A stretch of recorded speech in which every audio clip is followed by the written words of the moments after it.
Texas has not been historically known as a huge VC beacon. What have you been seeing in recent years that's led to that? Texas is the blueprint for America's future. We could do a lot with ag tech, clean energy. We've got the rockets in Brownsville, aerospace. So when we work together, we can pull off big stuff like this in a way that no other state can in the country. Welcome to the Purpose Driven Capital Podcast, where we help you align your money with your mission and maximize your impact. Here's your host, Matt Johns. Today, I had a great conversation with one of the most galvanizing and connected figures in the Texas venture space. CS Freeland is the founder of Texas Venture Fest, the Texas Venture Alliance, and the Texas Venture Gala and Forum. You can tell where her focus is. She has a knack for bringing the right people together to create powerful opportunities at the intersection of capital, innovation, and influence in the Lone Star State. Her background prepared her well. CS spent the majority of the past decade at Austin's first venture studio before transitioning into a managing director and entrepreneur in residence role at a local startup accelerator. Then, in 2021, she became the founding executive director of the Austin Venture Association before leaving to start her current ventures. Now, from the political side, she spent time as a political consultant and is currently a member of the American Association of Political Consultants. Her initiatives are widely recognized throughout the state, even being cited as part of Governor Greg Abbott's 5-year economic development plan. As you'll hear, she's made enabling innovation and founders her mission, not just for Texas, but for the well-being of all. Welcome to my conversation with CS Freeland. No, but really looking forward to the Venture Fest, right? I'm trying to get them all straight here because we just had. I'm wearing the shirt. Yeah. Because we just had the Gala and Forum, right? Like your big Gala and Forum it feels like it was just a couple of weeks ago. Now it's been a few months at this point, and here we are getting ready for Venture Fest next month. So you've been talking to anybody and everybody, both here and in Washington, and everywhere else. What are you hearing right now? What's everybody talking about as you're getting ready for these events? Well, it's a great time to be an entrepreneur and in an innovative ecosystem. And this environment, no matter what, we're building, we're backing, it's go time.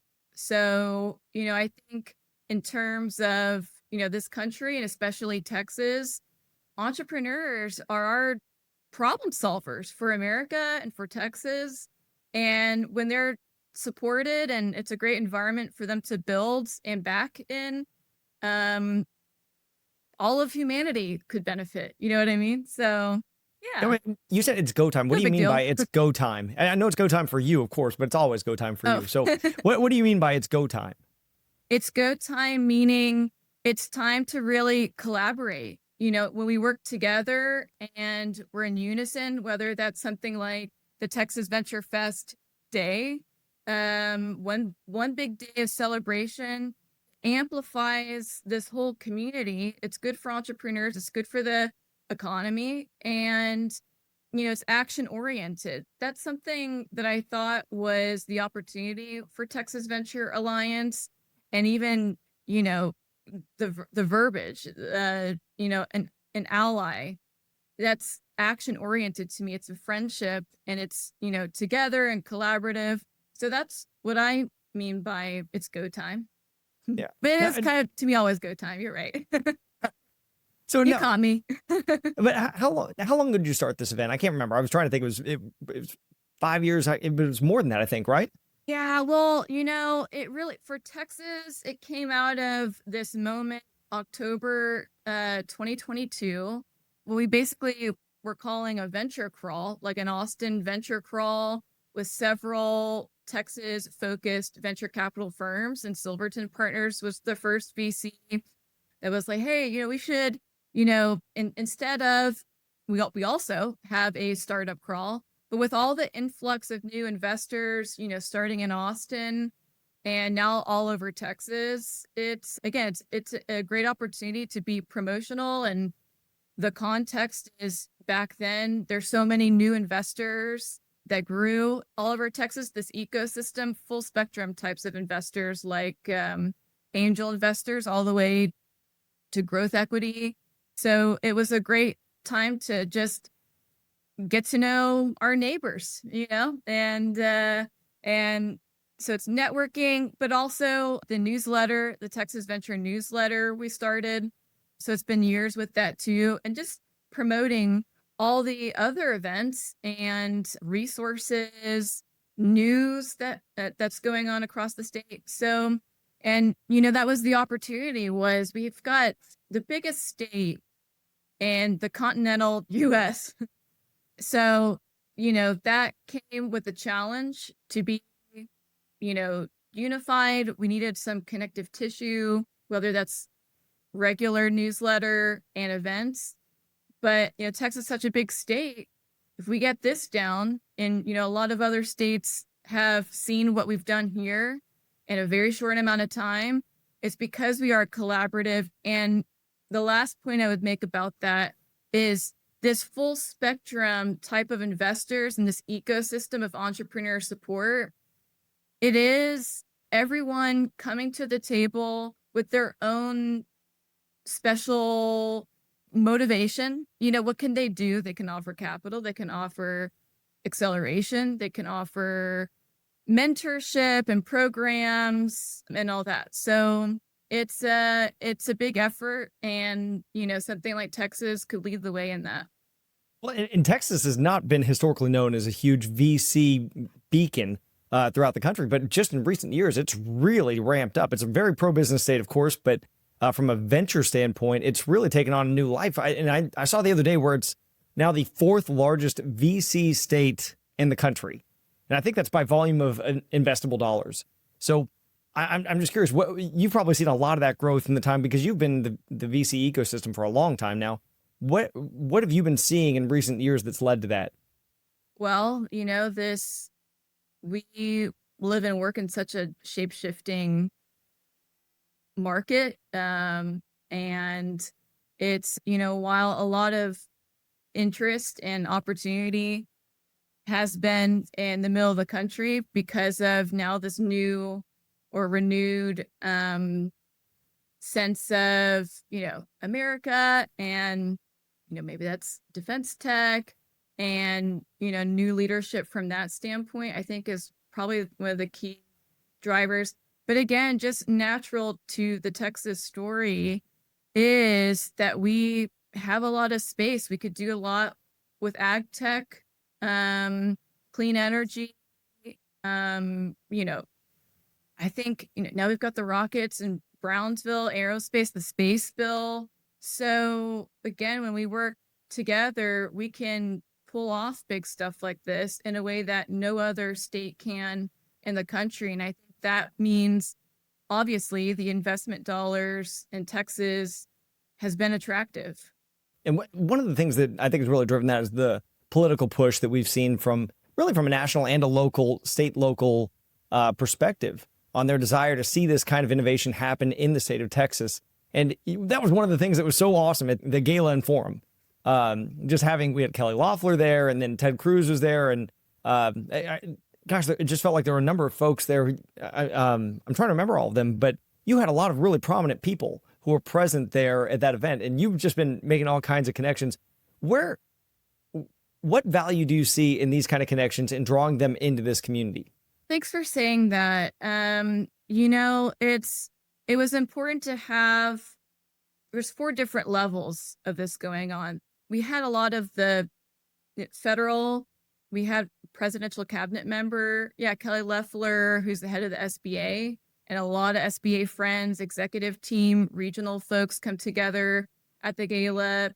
The U.S. Chamber of Commerce was a supportive sponsor, and they had a speaker come out that, so nationally, the U.S. Chamber was interested in Texas. And then, of course, being with Texas Venture Alliance being an open door and a resource connecting our state government friends with the startup and venture community. We had the governor's office executive director, Adriana Cruz, come say hello and cheer on entrepreneurs and their investors in this ecosystem, and convening all the different city leaders as well. And so it's just important to have, I think we had something like, people from 30 different cities, all over Texas come together and, offer their own stories of how they convene in their communities while also connecting into the state level connective tissue. So, I mean, that was the whole point of having what was the second annual Texas Venture Gala and Forum. We all learn from each other. Again, it's such a shape-shifting market. So we share notes and make new friends and reconnect with old friends. We learn something new. And it was really important that we do that. So it's an annual thing. And, brought together a lot of the different cities also in terms of our point people and partners and the 20 different venues that the Texas Venture Fest has. So, Gala is 6 months after the Texas Venture Fest. And, this year it's going to be around 3,000 people and really exciting for that too. So it's both. It's both to convene and also have people lead in the regions where they live in their own way. What's the message when you're talking to these political leaders who do control a lot of not just dollars and where the dollars being allocated from our taxes, but they're also directing attention in certain areas too. What is your message to them when it comes to figuring out how to best direct these dollars or how can best venture the business community at the venture stage? Yeah, well, it'd be dumb of me to fail to mention two major players who did, come together at the gala. It was the Senator Ted Cruz, and we also had, in addition to the administrator of the SBA, the deputy administrator, Bill Briggs, was there as well. And the SBA, obviously has their funds and their supportive network across the country. A lot of folks in Texas that we work with. But they have the SBIR, they've got their own funding, supportive of both the investors and startups, certain kinds of startups. And the Senator Ted Cruz, he is now a chair of the Senate Committee on Science and Technology and Commerce. I think I just got to reorganize that. I gotcha. Yeah. But they're, he's regardless of politics too, he's a big, Texan figure. And now as the chair of that committee, it's important to share not only what we're doing in Texas and what would be great for us here, but also, in his leadership role at the Capitol. That I thought was the opportunity, convening and learning from each other.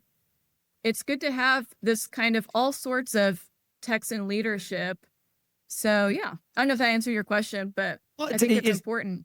It does. We assume that our political leaders know all of this stuff, that they're just aware of the things that we're aware of because it affects us on a daily basis, be it a startup community or be it, as a homeowner, right? Like we expect these political leaders to know everything, and there's a purpose to advocating for whatever it is. And you're certainly not a lobbyist, but you do advocate very strongly for this community. Yeah, and there's so much that Texas can do to lead. We have, state reps putting together bills that get a lot of attention. And then, on the federal level, obviously the White House AI Action Plan. So, and this is all good. And I think that the most important thing to recognize is that these things take time too. We can't, we don't want to take too much time because it's a bit of a race. And but it starts with someone like these global figures, but Elon saying, hey, this is dangerous and maybe we should have a pledge to do or to not do certain things with AI. And then there's an iteration of that, like Sam Altman saying, I mean, we're so quick to forget this, but like even Sam Altman saying, hey, regulate us. And then now we're at the standpoint where we're like, okay, how? Okay, so we're moving along, and these things take some time. But then also, as you can see with this administration, sometimes it takes no time. But if you get the right people, it's all education. It's all being communicative. We need the feedback. Is it a sandbox? Right now it's a patchwork. Like, what do we do? So it's all progress. It's progress. So what I'm gathering is there's a lot of taking in, what is the potential? How do we get there? And what are the guardrails we need to put in place to make sure that we get there in the right, in the right order, I suppose. Yeah. Yeah, exactly. So, Yeah, and we're all figuring this out too, by the way. So this is not an easy thing. We're figuring it out. Like, what's the best way to do this? And when we do this, how do we enforce it? And like, what does that mean? yeah, So, especially when it comes to yeah. stuff like AI, that's just, not only is it new, but it's evolving daily in a way that we can hardly even Yeah. keep up with. So Even the technology itself. Yeah. yeah, that's right. That's right. And I don't think we've ever experienced technology moving at quite this kind of pace. Even though it's always been moving at a quick pace, it's never been quite like this. And it's not going to slow down. Yeah, it's not going to slow down. I mean, there's really exciting things about it too. This is, it's good for entrepreneurs. If you have, for me as an entrepreneur, I do not have any coding skills, but if we can move together towards a vision, I could speak and then also do the execution. It's herding cats, it's just communicating, it's trying to get everyone on the same page. We have been able to leverage technology and AI in some interesting ways too, that help us get us there faster. And we would love more resources, but I've been saying this a lot recently. Necessity. What's I'm so bad at idioms. I really am. The mother of all invention. Necessity is the mother of all invention. So if we could do a lot more with a lot less, we could be very inventive and creative, and again, problem solve for communities. And I'm just really excited about it. We're all learning this. It's kind of, as we speak, we're learning a lot. Yeah. Every day.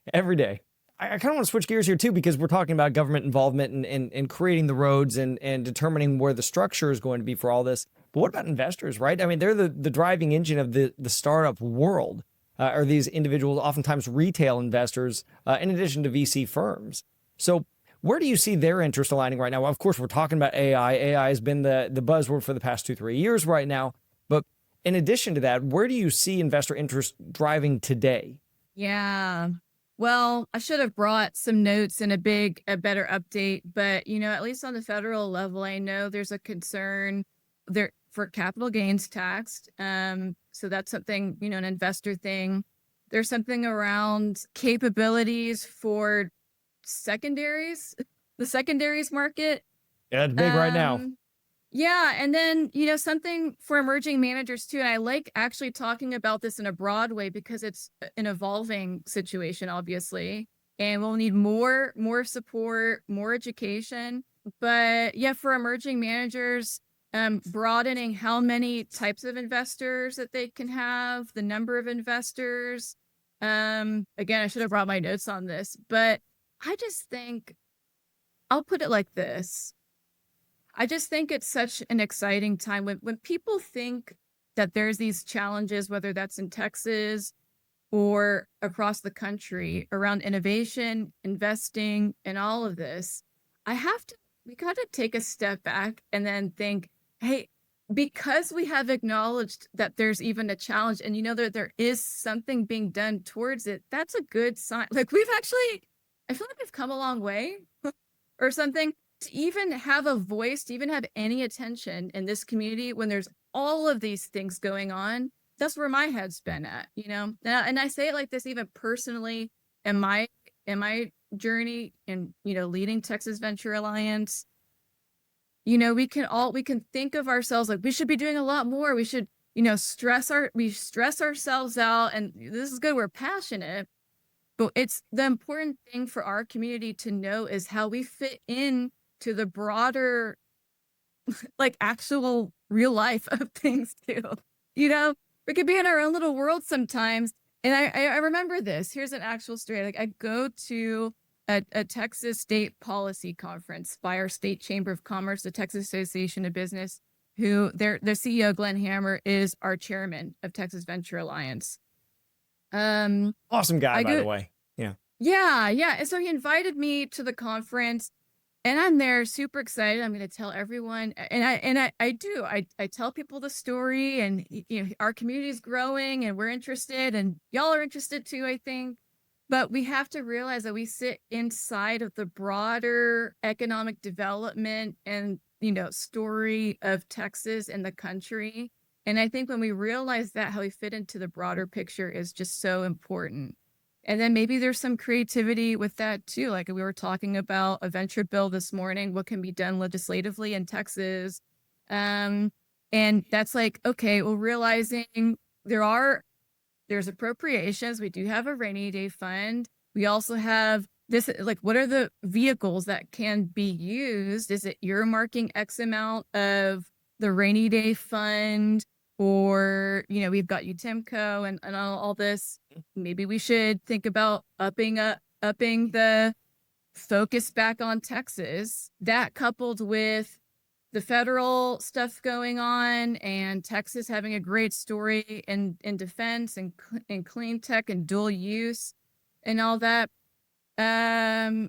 does help with that momentum. It takes a lot. And also, you got to know the right people too. It's Texas. It's Texas politics. There's politics and there's like Texas politics. So there's that also. No, that's a great point, because when you got unicorns, I mean, these are billion-dollar companies. $1 billion is going somewhere, and you want it to go to your state if you are the leader of that state, right? So that's of course an important thing. So okay, you keep drawing me into Texas here, and this is good. So what do you think sets Texas apart? If it's let's say number 4 right now, you got New York, you got California. I don't know what number 3 is, but Boston or Massachusetts. Probably Massachusetts. There you go. Yeah, there's a great report as of a couple days ago or so. Clutch VC and Carta came out with a Texas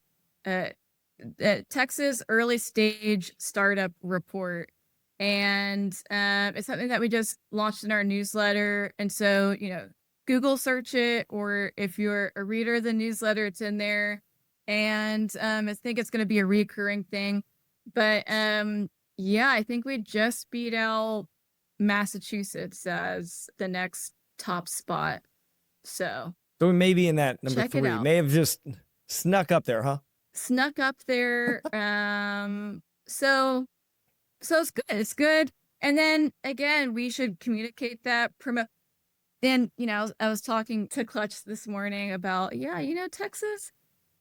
What is charming about Texas is that maybe we're not, actually, I would say both. Sometimes we are conservative, and we're not, maybe not as, I was going to say, we're not as boastful. Like we kind of sit back. But then other times we do kind of brag.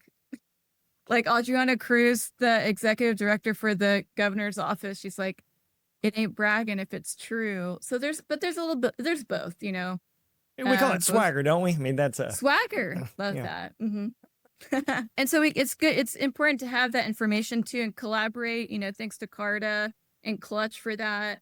They're really, we need this data. Yeah. There's something too that's different, because you mentioned there are cultural differences between New York, California, Texas, and Massachusetts, of course. So that may be a driving force for some differentiators for Texas. What do you think those could be, and what do those look like, and maybe why would Texas be better suited for certain things than those other states might be? Texas is really special, not only in the size and the stature of the state, but Texas is a microcosm of the country. So anywhere in the country, you could also find that somewhere inside of Texas, versions of that inside of Texas, which has been helpful to us. And then me co-creating and building our ecosystem out is because when I talk to other states, now I've talked to probably 20 or 30 different states and regions, you could find a version of those stories here. And so when we share those notes and we make new friends out of state, that's what I think is important in the difference of Texas. So we got a lot of rural population, and here in Austin, I know in a sacrilegious way.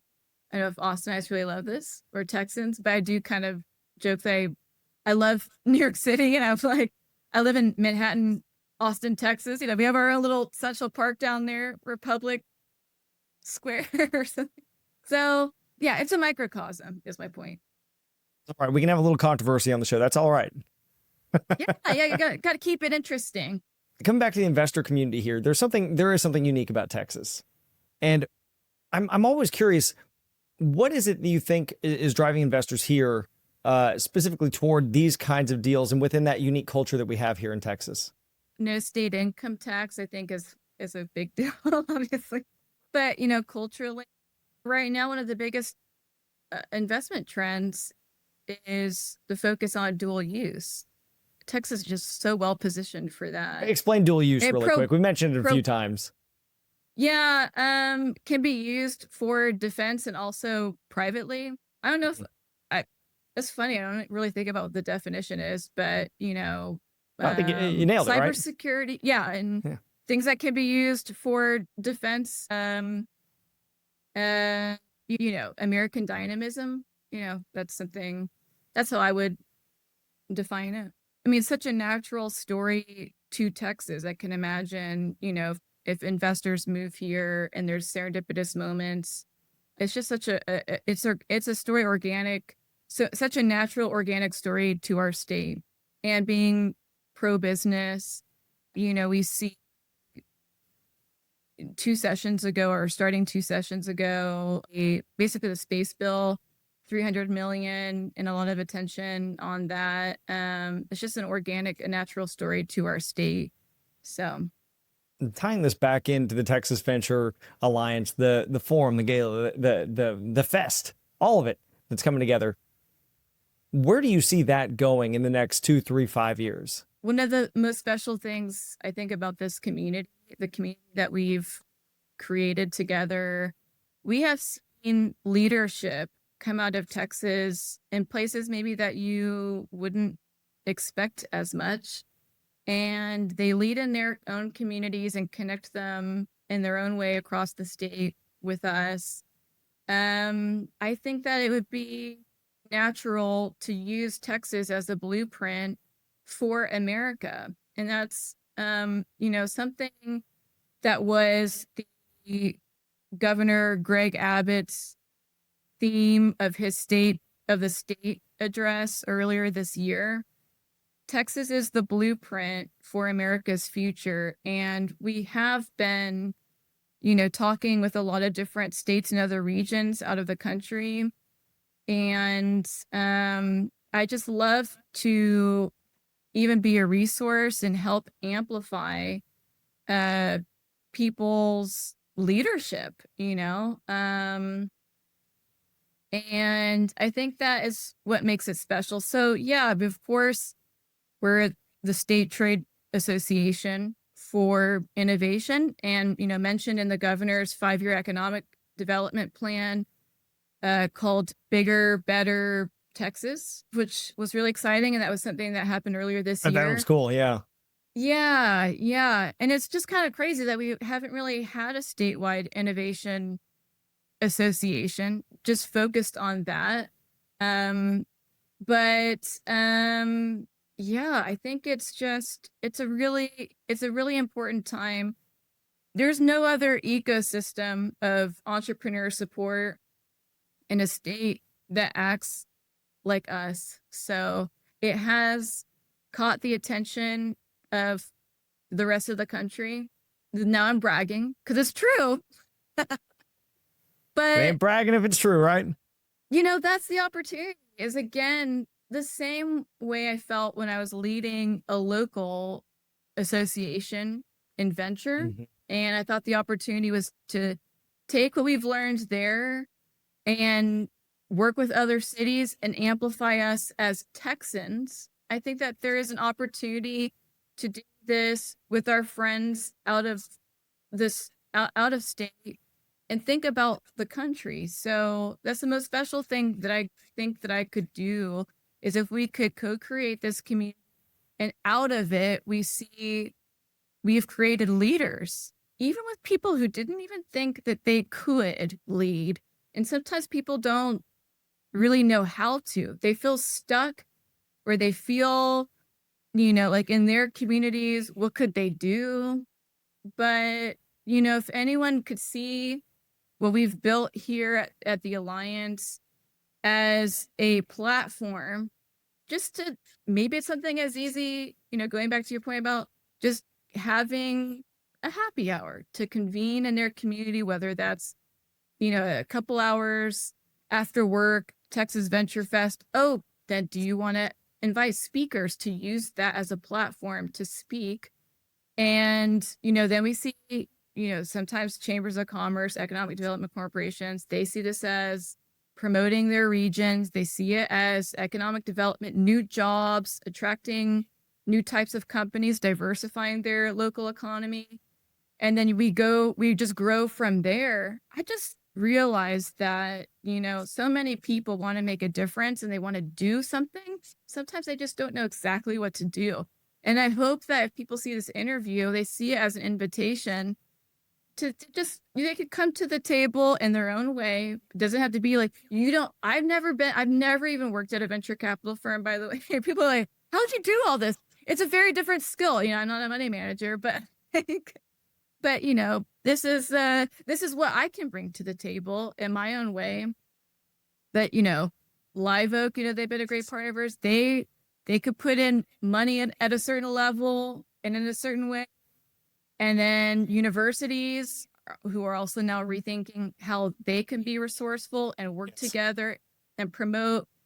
So it's kind of like, I hope people see us as like an API, like a connective tissue, an API. What an interesting speak connection. the same language. Yeah, I've been thinking, it's an API, right? That's a great way of looking at it. Now, have you had other people from other states reach out to you and say, hey, how did you get something started? Or can you help us with our model, or even just talk me into something? Yeah. It's exciting because I had to like roll with the punches or like take the hits and like learn as we're building here. So I'm just so happy to share. And I hope that doesn't have to happen to other people in other states. We're a big state too. I feel like I pretty much had every experience as, a lot. And it's been fun to learn from the others as well outside of Texas. But when I share our stories, and how I would like MVP it, like as if it was a startup too. Mm-hmm. What's the most opportune? Yeah, you could spend all the money that you want, but what's actually of value? What's actually going to be impactful to entrepreneurs? That's a big difference. And I would say, again, the U.S. Chamber of Commerce has been supportive for the gala, but also I became earlier this year a U.S. Chamber of Commerce fellow. And so there's only like congratulations, by the way. Thank you. Thanks. And this is part of the fellowship, not this whole Texas Venture stuff, but part of the fellowship is to learn from your fellow fellows. And that's when also I started to talk more about our Texas story. And that's when I really saw Texas as a microcosm for the country. So I'm like, oh, they have it there too.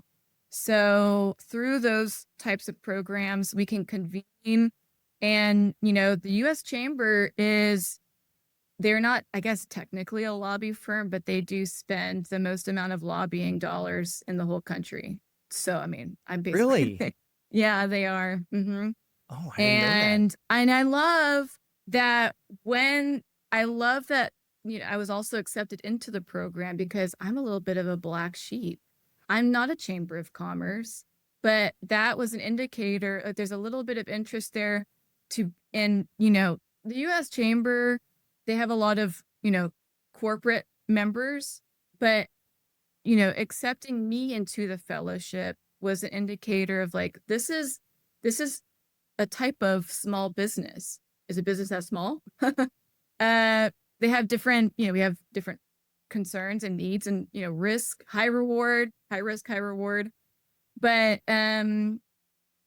that was a platform that I could tap into. And I hope that, and I'm learning from them and bake that into what we do here at Texas Venture. It's just an indicator. Unique perspective. I love that. Now, okay, CS, I got to ask you, you've got to have some big, bold prediction of what's going to be happening. So what is CS's big, bold prediction for the future here? I had this feeling back in like 2017 or so. I have run political campaigns for, mayoral and state reelection. So, I would take the go-to-market knowledge that I have for startups and kind of apply that to candidates. And I was like, if Silicon Valley got their act together, which they do lead, in our community, if they just got their act together and somehow with the right politics, whatever that means now, then, our innovation community would stand to benefit, and entrepreneurs, startups, I feel like are the artists of the business community, the larger, I don't know if that's like, but we have a vision, we test things out, it's in our own way, and then we'll like see how it's communicated or expressed in terms of actual, bigger business to many others. But if Silicon Valley got their act together and worked with, our government leadership, that would be interesting. And then it happened. So now I'm thinking, now that we've had that kind of like the gates have opened, you call it that, we're seeing more entrepreneurs and more investors and more people in this ecosystem think about leadership at that level. How do you codify it? It's a way of life. Okay, so I don't want to be too hippie trippy about it, but that's in a soft way. Me kind of sharing a prediction is that entrepreneurs are leaders, and if we get them in a way to help codify that in the country, this proliferation of new technology and AI and how we use it, plus the actual people behind it, with that flourishing mentality, creativity, collaboration, and codifying it. I don't know. You heard it here first. But you're talking about codifying it in like laws, right? Or in some kind of how do structural... we build? How do we live together? It's a culture. Okay. Now, what too hippie trippy. No, what a great way to tie it in together. And I love what did you say? That startups are the artists of the business community, I think is what you said. I thought that was just great. Thanks. Well, CS, I don't know if you have any parting thoughts, but I don't know. I really appreciate this time. Thank you so much for taking this time with me today. And certainly wish you all the best. And I look forward to seeing you at the Venture Fest here in a few weeks. Oh, yeah. It'll be a lot of fun. Yeah, thanks so much. And thanks for having me. Take care. We hope you enjoyed this episode of the Purpose Driven Capital podcast. If you found this valuable, be sure to like, subscribe, and share. Are you ready to align your money with your mission? Discover the Purpose-Driven Capital Framework, access practical tools, and build meaningful connections to grow your movement and multiply your impact at purposedrivencapital.co. The views and opinions expressed in this show are solely those of the individual speaker and do not reflect the views or opinions of Honey Hive Capital, any broker-dealer, investment advisory firm, or its sponsors. The content is for informational and entertainment purposes only. Nothing in this content, nor any communications from it, should be treated as constituting financial, investment, legal, tax, or other advice of any kind, or as a recommendation to buy or sell an interest with respect to any investment. We look forward to you joining us next time.